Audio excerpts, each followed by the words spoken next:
Welcome to அம்மா kitchen. இன்றைக்கி என்ன பார்க்க போகிறோம், நம்ம வந்து தக்காளி ஊறுகாய் தான் செய்ய போகிறோம். நான் வந்து 1 கிலோவில் தக்காளி எடுத்திருக்கேன். நமக்கு வந்து இந்த டைமில் வந்து மலிவாகவும் கிடைக்கும். அதுவும் இல்லாமல் இந்த சீசனுக்கு ஏற்ற மாதிரி நம்ம வந்து தக்காளி ஊறுகாய் நம்ம வந்து செஞ்சு வச்சுக்கிட்டோம்னா நமக்கு வந்து 6 மாதம் ஆனாலும் நம்ம வந்து நல்லா யூஸ் பண்ணிக்கலாம். தோசை, இட்லி, சாதம், சப்பாத்தி, நம்ம வெளியில் எங்கேயாவது ட்ரெயினில் பஸ்ஸில் போகிறோன்னா நம்ம வந்து டக்குன்னு ஏதாவது ஒரு நம்ம ரெடி பண்ணி எடுத்துகிட்டு போகிறோம், ஒரு தயிர் சாதம் அந்த மாதிரி எடுத்துகிட்டு போகிறோன்னா இந்த மாதிரி ஊறுகாய் வந்து நம்ம வச்சு சாப்பிட்லாம்.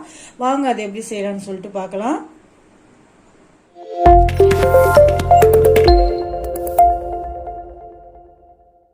முதல்ல வந்து இந்த தக்காளியில் இருக்கிற இந்த மாதிரி இருக்கிற இந்த கண்ணு பகுதியெல்லாம் நம்ம வந்து ஃபர்ஸ்ட் எடுத்துடலாம். இந்த மாதிரி கட் பண்ணி எடுத்துக்கோங்க. எல்லா தக்காளியிலும் எடுத்துட்டு நமக்கு வந்து கட் பண்ணிக்கலாம். ஏன்னா இது இருந்தாலும் நமக்கு வந்து கெட்டு போயிடும் நமக்கு வந்து ஊறுகாய். அதனால வந்து ஃபர்ஸ்ட் நம்ம வந்து இந்த பகுதி நம்ம வந்து கிளியர் பண்ணி எடுத்துக்கலாம். பாருங்க, நான் கட் பண்ணிட்டேன். நான் பெருசாக தான் கட் பண்ணியிருக்கேன். இப்போ நம்ம வந்து இதை வந்து வேக வைக்க ஆரம்பிக்கலாம். அதுக்கு வந்து கொஞ்சம் அடிகனமான பாத்திரமா நம்ம வந்து ஸ்டவ்ல வச்சுக்கலாம். இப்போ நான் அடிகனமான பாத்திரம் வச்சுட்டேன். நான் ஸ்டவ் ஆன் பண்ணி வச்சிருக்கேன். சூடாகட்டும். சூடாகும் போதே நம்ம வந்து கட் பண்ணி வச்சிருக்க தக்காளி நம்ம வந்து இதோட சேர்த்துக்கலாம். இந்த மாதிரி கொஞ்சம் அடிகனமா இருந்தால் தான் நம்ம வந்து தக்காளி வேகிறதுக்கு ரொம்ப ஈஸியா இருக்கும். நமக்கு நல்லாவும் வந்து வெந்துடும். தக்காளி வேகட்டும். அதுக்கிடையில் நம்ம வந்து புளி ஊற வச்சுக்கலாம். நான் வந்து கொஞ்சம் பெரிய சைஸ் எலுமிச்சம்பழம் சைஸில் நான் வந்து புளி எடுத்திருக்கேன். இதை வந்து நம்ம ஊற வச்சுக்கலாம். நம்ம வந்து கொஞ்சமாக தண்ணி சேர்த்துக்கிறேன். அது ஊறட்டும். அப்போதான் நம்ம வந்து கரைச்சி அந்த புளி வந்து இந்த தக்காளியில் சேர்க்கறதுக்கு கரெக்டாக இருக்கும். அது வரலும் ஊறட்டும். நம்ம நல்லா வேகிறதுக்கு ஒரு மூடி வச்சிடலாம். மூடி வச்சுட்டு நல்லாவே வேகட்டும். நல்லாவே வெந்துருச்சு பாருங்க. இந்த மாதிரி நல்லா வேகணும். எந்த அளவுக்கு வேகுதோ அந்த அளவுக்கு நமக்கு வந்து ஊறுகாய் வந்து நல்லா இருக்கும். வெந்துருச்சு பாருங்க. நம்ம வந்து எடுத்து வச்சு புளி நம்ம வந்து அதை சேர்த்துக்கலாம்.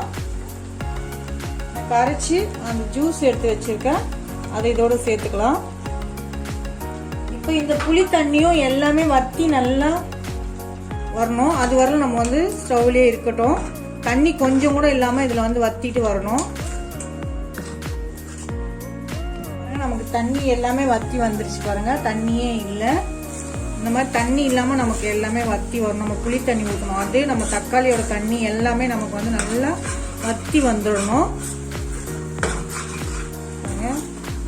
இந்த மாதிரி தண்ணி இல்லாம பாத்துக்கோங்க. இப்போ நம்ம வந்து இதை வந்து பக்கத்துல மாற்றி வச்சிடலாம். மாற்றி வச்சுட்டு இதுக்கு தேவையான தாளிப்புக்கு தேவையான பொடி ரெடி பண்ணிக்கலாம். பக்கத்தில் ஒரு பேன் வச்சுட்டேன். அது சூடாயிட்டு இருக்கு. 1 ஸ்பூன் அளவுக்கு வெந்தயம், 1 ஸ்பூன் அளவுக்கு கடுகு. இதை அப்படியே நம்ம வந்து ட்ரையாக ரோஸ்ட் பண்ணி எடுத்துக்கலாம். நல்லா வெந்தயம் நல்லா செவந்து வரட்டும். கடுகு கொஞ்சம் வெடிக்கட்டும். வெந்தயம் நல்லா செவந்து வந்துருச்சு. கடுகும் நல்லா வெடிக்க ஆரம்பிச்சிருச்சு. இதை நம்ம ஆற வச்சு பவுடர் பண்ணிக்கலாம். தாளிக்கிறதுக்கு ஒரு கடாயை வச்சுட்டேன். கடாய் சூடாயிட்டு இருக்கு. ஒரு 3 ஸ்பூன் அளவுக்கு நான் நல்லெண்ணெய் சேர்த்துக்கிறேன். நல்லெண்ணெய் வேணும்னா நல்லெண்ணெய் சேர்த்துக்கோங்க. இல்லை உங்ககிட்ட ரீஃபண்ட் ஆயில் இருந்தாலும் சேர்த்துக்கோங்க. ஆனால் தேங்காய் எண்ணெய் சேர்த்து தாளிக்காதீங்க. ஃப்ரிட்ஜில் வைக்கும் போது இந்த ஸ்மெல்லு வந்து மாறிடும். அதனால் வந்து முடிஞ்ச அளவுக்கு ரீஃபண்ட் ஆயிலோ இல்லை நல்லெண்ணெய், கடலெண்ணெய் ஊற்றி கூட நீங்கள் தாளிச்சுக்கோங்க. மெயினாக வந்து நல்லெண்ணெய் தாளிச்சா ரொம்ப டேஸ்ட்டாக இருக்கும். எண்ணெய் சூடாகிடுச்சு. நான் 1 ஸ்பூன் அளவுக்கு வந்து கடுகு சேர்த்துக்கிறேன். கடுகு நல்லாவே வெடிக்கட்டும். கடுகு வெடிச்சிருச்சு. ஒரு கைப்பிடி அளவுக்கு கருவேப்பிலை சேர்த்துக்கிறேன். அது கூடவே ஒரு 20 பூண்டு பல் வச்சிருக்கேன். அதையும் இதோட சேர்த்துக்கிறேன். உங்களுக்கு வந்து பூண்டு ஸ்மெல்லு பிடிக்காதுன்னா கொஞ்சம் கம்மி பண்ணிக்கோங்க. இதே நல்லா வதக்கி எடுத்துடலாம். இப்போ இந்த ஸ்டேஜில் வந்து ஸ்டவ் ஆஃப் பண்ணிட்டேன். ஏன்னா நம்ம வந்து பொடியெல்லாம் சேர்க்கும் போது கருகி போகாமல் இருக்கிறதுனால நான் ஸ்டவ் ஆஃப் பண்ணிட்டேன். இப்போ நான் வந்து 1/4 ஸ்பூன் மஞ்சள் பொடி போட்டிருக்கேன். 2 ஸ்பூன் நான் வந்து மிளகாய் பொடி சேர்த்துக்கிறேன். அவங்கவுங்க காரத்துக்கு ஏற்ற மாதிரி சேர்த்துக்கோங்க. பொடி பண்ணி வச்ச வெந்தயம், கடுகு பொடியும் அதையும் சேர்த்துக்கிறேன்.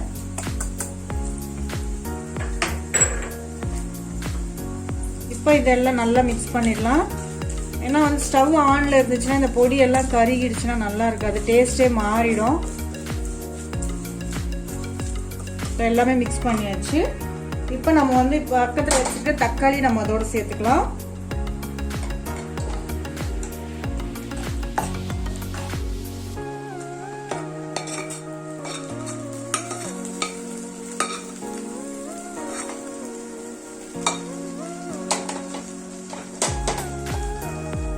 வச்சுட்டு நான் வந்து ஒரு 1.5 ஸ்பூன் அளவுக்கு நான் வந்து சால்ட் சேர்த்துக்கிறேன்.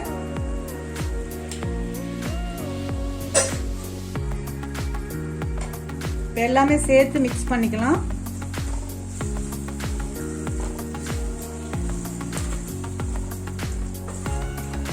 இப்போ நான் வந்து ஸ்டவ் ஆன் பண்ணிக்கிறேன். நான் இப்போ ஸ்டவ் ஆன் பண்ணதுக்கு அப்புறம் நமக்கு அந்த எண்ணெய் எல்லாம் வந்து உள்ளுக்கு இழுத்து நமக்கு வெளியில வந்து அது வெளியில வந்து கசிஞ்சு வெளியில வரும். அந்த ஸ்டேஜில் நம்ம வந்து ஸ்டவ் ஆஃப் பண்ண வேண்டியதுதான். இதை வந்து ஒரு 10லேருந்து ஒரு 12 நிமிஷத்துக்கு நம்ம வந்து ஸ்டவ்ல இப்படியே இருக்கட்டும், சிம்ல வச்சுக்கோங்க.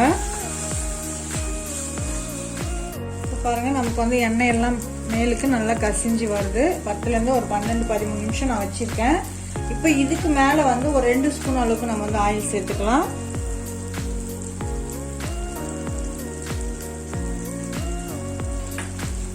அதையும் சேர்த்து நல்லா மிக்ஸ் பண்ணிடலாம். பாருங்க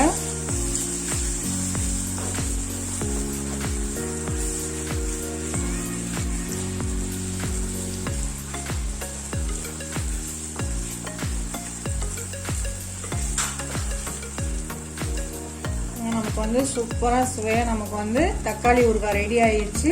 இப்போ நல்லா இதை ஆற வச்சு ஒரு பாட்டில்ல ஸ்டோர் பண்ணிக்கலாம். நான் ஸ்டவ் ஆஃப் பண்ணிடுறேன். தக்காளி ஊறுகாய் நல்லாவே ஆறிடுச்சு பாருங்க. இப்போ நான் வந்து ஒரு பாட்டில்ல வந்து ஸ்டோர் பண்றதுக்காக நான் வந்து இந்த பாட்டில்ல வந்து போட்டு வச்சுக்க போறேன்.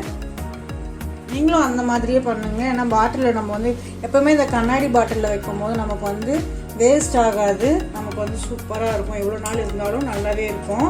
முடிஞ்ச அளவுக்கு நம்ம வந்து கண்ணாடி பாட்டிலில் வைக்கிறதுக்கு ட்ரை பண்ணுங்க. பிளாஸ்டிக் டப்பால எல்லாம் வைக்காதீங்க.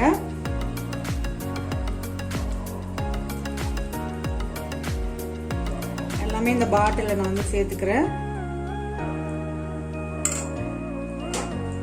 கண்டிப்பா இந்த வீடியோ உங்களுக்கு பிடிச்சிருக்கும்னு நினைக்கிறேன். பிடிச்சிருந்தா லைக் பண்ணுங்க, ஷேர் பண்ணுங்க, மறக்காம சப்ஸ்கிரைப் பண்ணுங்க ஃப்ரெண்ட்ஸ்.